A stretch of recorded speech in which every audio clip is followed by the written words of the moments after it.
Hey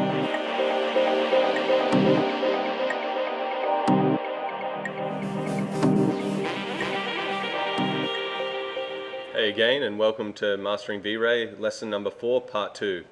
In this lesson, we'll be continuing on from last week's lesson where we built the plasticky metal shader for the toy truck, which incorporated quite a few advanced techniques for recreating high detailed shaders.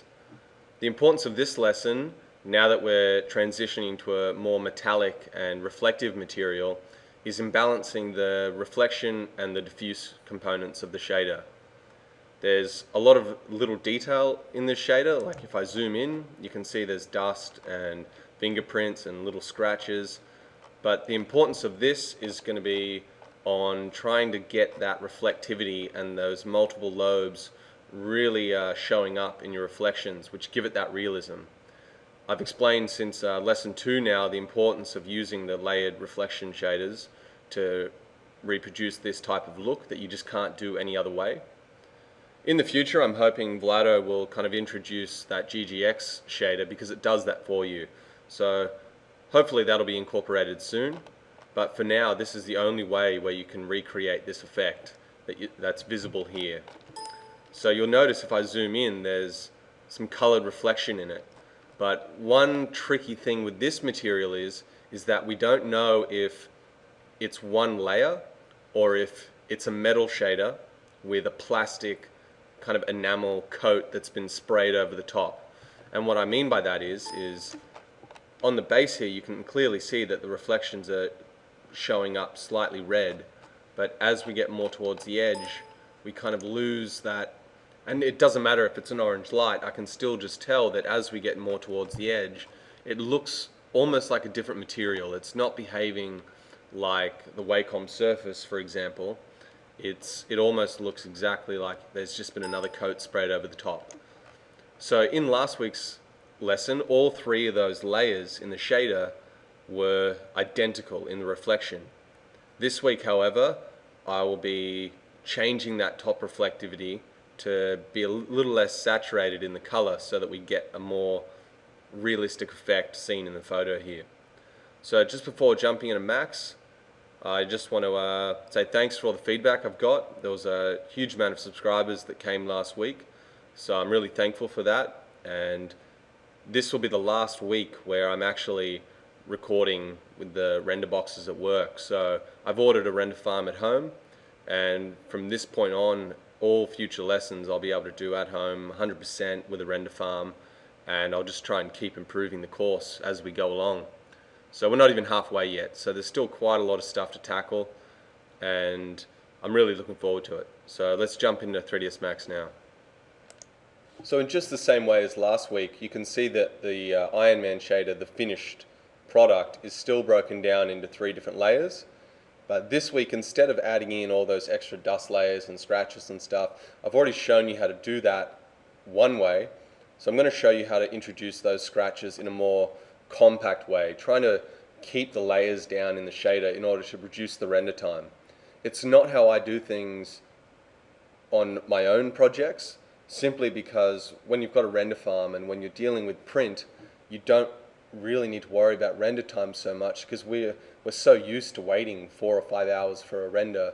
What's the difference between 5 and 7 hours? Whereas some of you guys in animation are going to want to try and figure out ways to condense that look in your shader without adding a million different textures and a million different layers that are just going to slow things down. So the difference this time is when you go into the shader, there'll be more textures in each V-Ray material itself. So before I get started, one other thing I need to tell you is that I've changed the scene around a little bit this time to assist in look developing the shader. If we go back to Photoshop, you can see there's a couple of different colored lights in the scene, which are extremely important in figuring out how your shader needs to look. If you're trying to match from this reference photo and you've got totally different colored lights, a totally dissimilar HDR, you're just making things a lot harder for you. And one exciting thing is that that's always been a difficult thing for me in figuring out what's actually going on. basically trying to reverse engineer the scene. Whereas I'm developing with a couple of guys a kind of miniature web plugin which should help with look development in the future. So I'll let you guys know more about that as I work on it. But basically, the idea behind it is it gives you a much better starting point in your scene, similar to what we've got here. So basically, I've got a blue light, a slightly blue colored light, that's going to be simulating this surface, this light here, sorry. And also we've got a large rectangular softbox with a texture in it, which I'll just drag over to the material editor.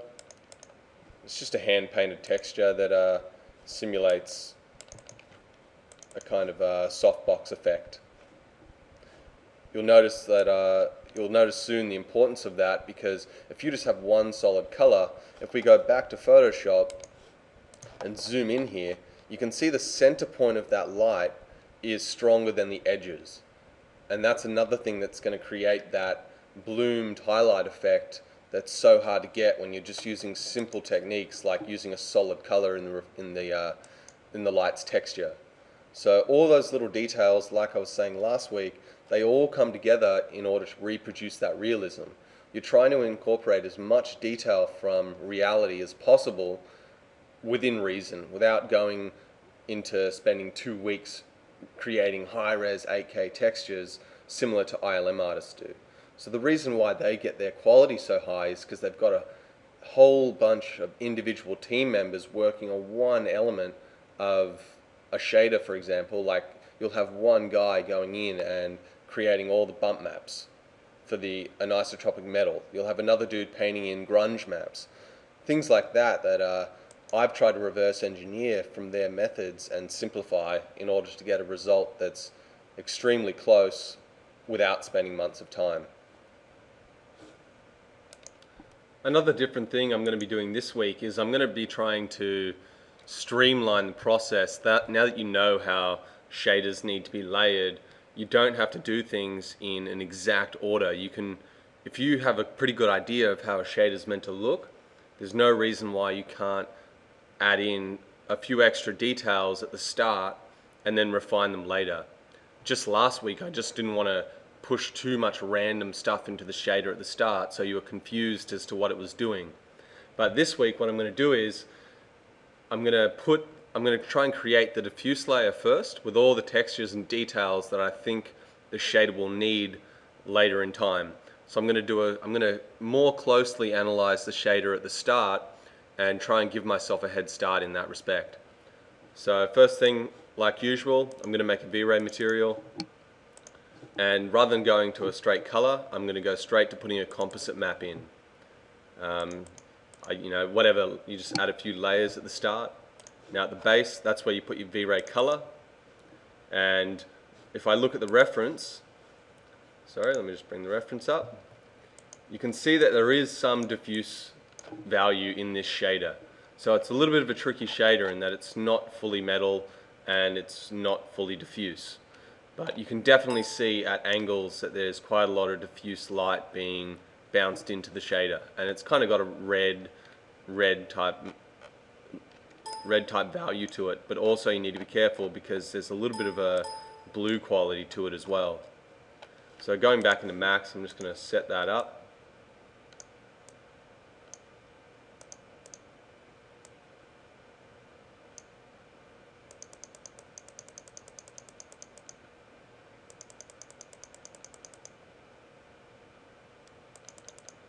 Alright, when you've got something you think that's fine, I'm just going to assign it to the ball and then go back out, and the next thing I'm going to do is I'm going to start adding some grunge to it. I'm starting to take away from that clean, perfect beauty that's present in that should be present in reality.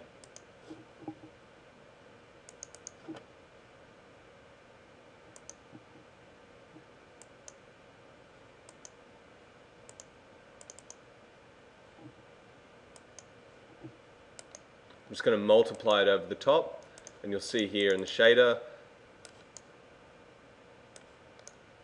that we start to add some of that grunge seen in parts of the reference image.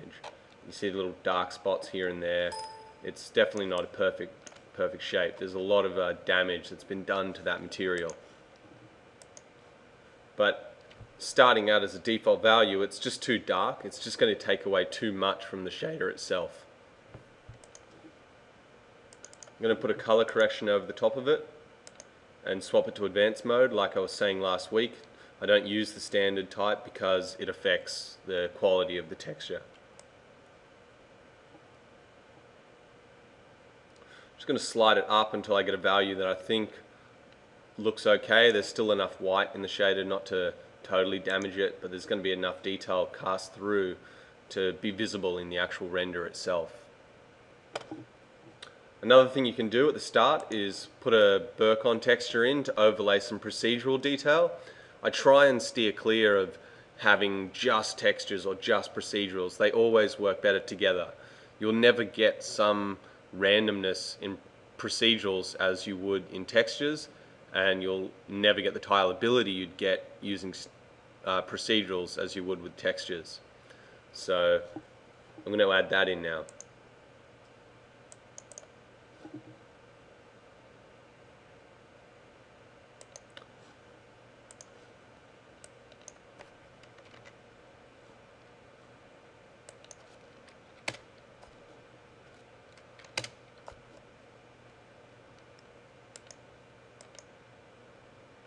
Just set it to Wall-E.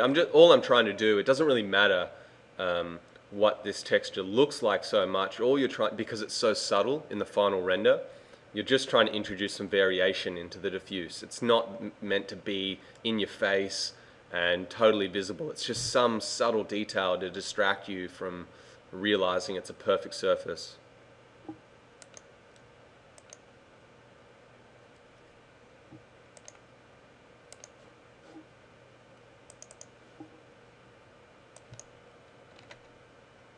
Same as last week, I'm just going to use some kind of basic distortion.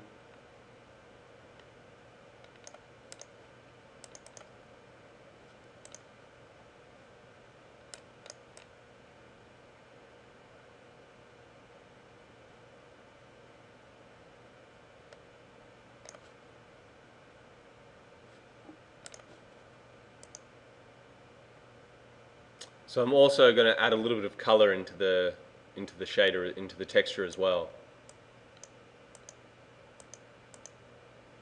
What that'll do is when I multiply in this color, it's going to incorporate a bit of that purpley red texture I've got in there already. So if I multiply that over and drop the intensity down, say like 20,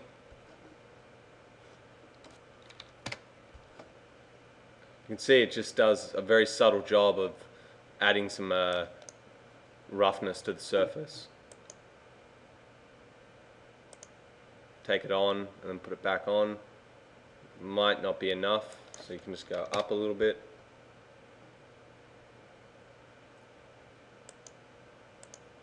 Okay, so now that you've got that base red there, what you need to do now is you need to go back to Photoshop, take another look, and constantly analyze what's going on.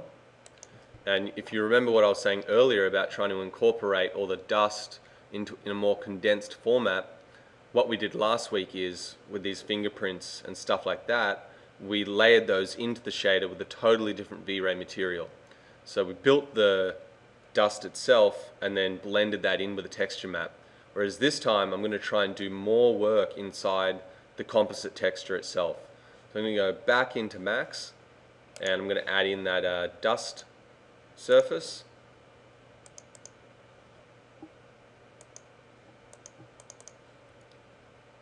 And I'm just going to check the tiling on that. And you can see it's very, there's not enough tiling going on. So if you go up, still probably a little bit too big.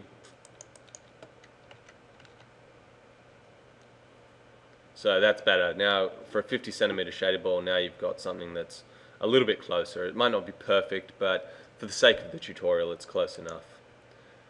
So these previous textures in the composite have been multiplied in but you'll notice this time the texture itself is it's a dust map, so you want to add that over the top of your texture.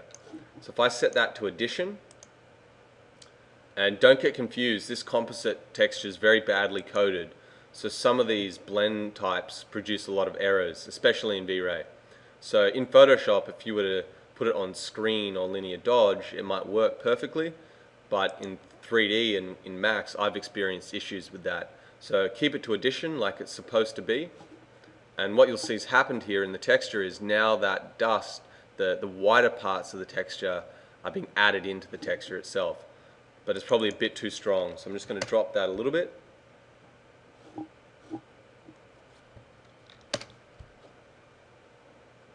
Okay, now there's one more thing we need to do,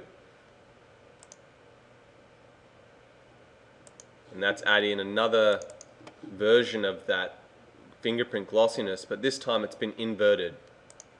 So what I'm going to do here is I'm going to drag that in. Now this one gets set to multiply, but before that happens I need to adjust the tiling to be the same as this previous map. And I also need to take off the blur for all textures. Same goes for this one.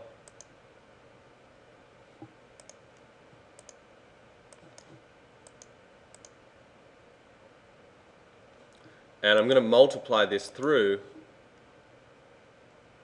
But what that's done is it's, because they're the same map, it's affected the dust too strongly.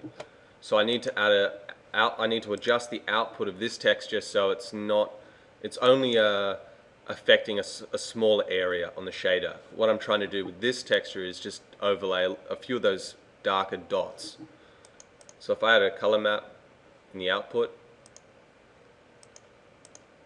drag it all the way up, now you can see only the small dots are visible. So when that gets multiplied over now, it won't be affecting the dust as much, but you'll still have a few dark areas in the dust also. So it's that layered approach that once you wrap your head around, very quickly you can construct complex shaders. And using this as a base, now you've kind of got a rough idea of how glossy different parts of the surface need to be, how reflective different parts of the surface need to be, and also just a good overall layered structured texture that's modifiable in the future.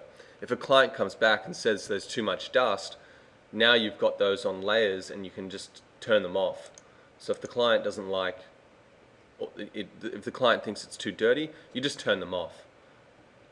So it's a much better approach than manually going into Photoshop and texturing that way. It's just a quicker way of achieving the end result. So I'm just going to render off where we're at. As usual, once you make a few changes to the shader, it's always good to get an idea of where you're at. Now, for these tutorials, for the sake of it being more obvious, I render the whole shader ball to see where I'm at.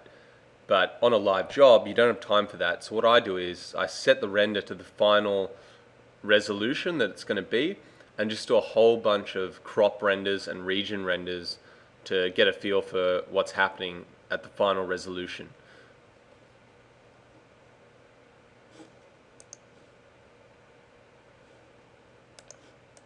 So looking at the final render, this time there's too much dust happening. I didn't change that, I just naturally assumed it was going to work, and it hasn't. So I'm going to go back into Photoshop, take a look at what's going on in reality, and you can see there's only dust showing up in a few small places. It's everywhere, but it's a lot more subtle, and it's a lot more contrasty in where it shows up. It's not this soft kind of faded effect over the whole shader. So to fix that up, just like always, I'm going to go into the output of that map in the diffuse part, and I'm going to adjust the output.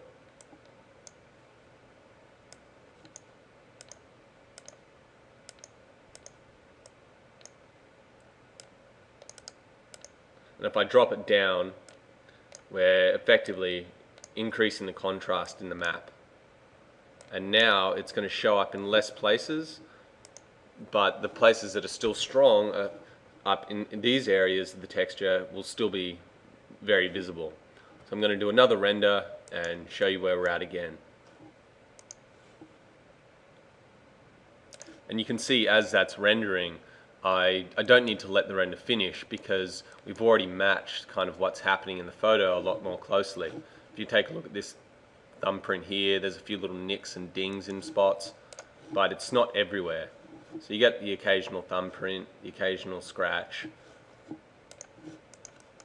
Maybe I've removed a little bit too much. So without re-rendering, I can go in and just tweak that value a little bit. Okay, so we've got something that until we've seen it with reflection and a few other elements in the shader, it's hard to tell if we got that diffuse right. But we've got a good starting point for the whole shader now. So like always, I'm going to untick Fresnel and put a fall off curve in. And if you remember in lesson 2 where we had the difference between a plastic and a metal shader, we had to use a very different type of BRDF for metals. Now this is probably the trickiest example I can find because if we look in the reference, you can see it's not one or the other. It's got elements of a plastic and elements of a metal shader. So it doesn't get much more complex than this. So we need to take a very close look here in the shader, and I need to point it out to you a lot more closely this week what's actually happening. So if I just draw around where the specular lobes are visible, you can see on the top coat we've kind of got this sharp ping showing up in this area. So that's where one layer is going to be. You can see it around here. The second layer is a lot harder to tell what's happening because the material is extremely messy. But basically, you can see a very faint kind of bluish white color here. And then just pushing out slightly past that is the third lobe, which spreads a bit more. And it's hard to tell where that is. So I can already tell that I can't figure it out just by looking at the image. So we're going to need to do a few tests in this type of shader. And it's going to be a lot more important this time to go back and forth between the reference and your renders. So back inside of Max, if you remember in lesson 2 when I showed you the refractive index website and how the red, green and blue components were separated into different fall-off curves, the same thing applies with this Iron Man shader. But instead of gold, we've got kind of a red car paint-like material. So it needs to be set to RGB. And we know by default, based on the reflection color, that more red's going to be visible and less blue and green. But there's still going to be a tiny bit of both. So in Max, I'm just going to add a point in the center, like always.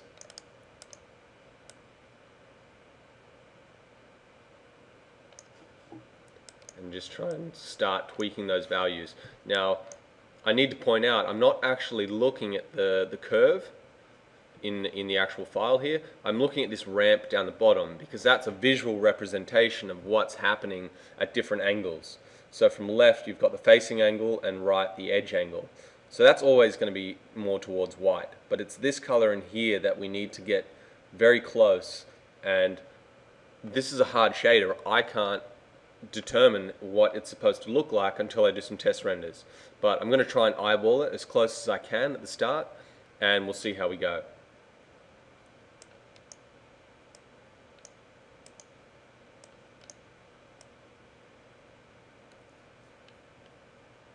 Now remember, it's really difficult with metals because it's really sensitive. If you have just one or two values difference in the reflection color, it can totally break the realism. It's that sensitive. You can see here that it's very red in the reflection color, but let me show you in Photoshop. If I sample that color in the red, green and blue, it's fully red, but there's also a bit of green and there's a little bit more blue. So that gives us a hint at what levels, what reflection components are meant to be what value. So in max, if we just remember that the red's fully strong, the green's a little bit less than the blue, but also quite strong, we can go in and start setting that up. So I'm going to untick the green. Now all I've got is the blue selected. And if I zoom in here and just lift it up a little bit, you see what happens is we start getting more of a purple color because we're blending now between we're pushing more blue into the red, which is naturally going to produce a purple. So I only need to go very subtly above the green here because it's not much of a difference. So a value like that. And then another thing I'm going to do is I'm going to enable all of them again. And I'm just constantly looking down the bottom here. And I might need to pull it a little bit further left.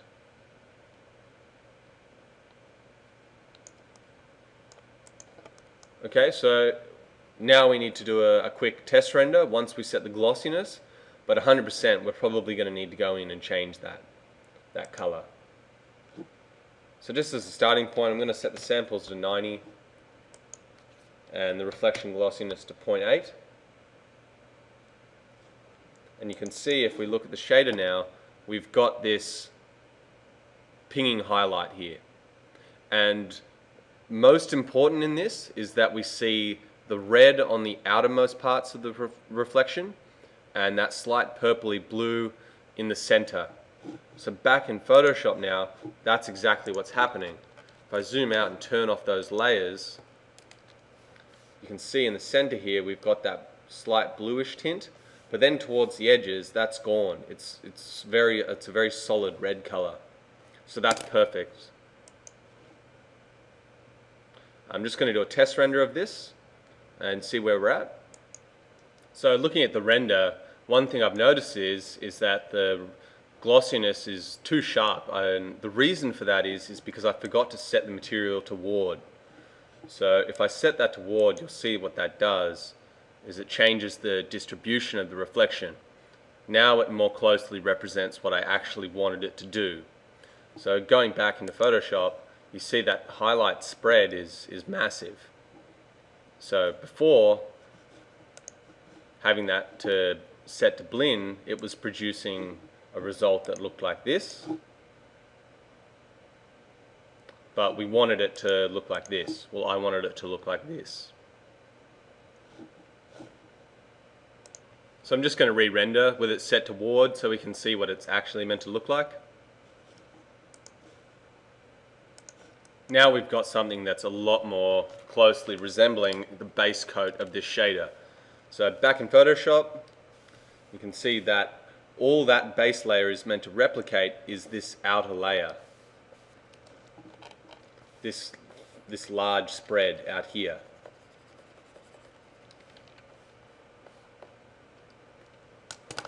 So you can see the blue light hitting the surface is kicking off a nice subtle blue reflection, which is going to serve as the base for our other layers. But the same way we were building the diffuse up in this lesson in one go is I'm going to try and do the same thing with each layer as I'm working on it. So in the reflection, there's a couple of things we need to do. We need to get a couple of things linked up from the diffuse into the reflection. So I'm going to go into the reflection and add a composite map and just keep the same map there, and I'm going to add a couple of these layers. Now we know where the dust is, that we want those areas less reflective. So in the diffuse, all I need to do is steal those values. So I'm going to first steal this one, the top coat, and just paste that over the top. And now if I multiply that in, let's say 25%, what's happening is in the reflection we're also getting those subtle dings, and we're removing reflection in parts, which is exactly what would happen in reality.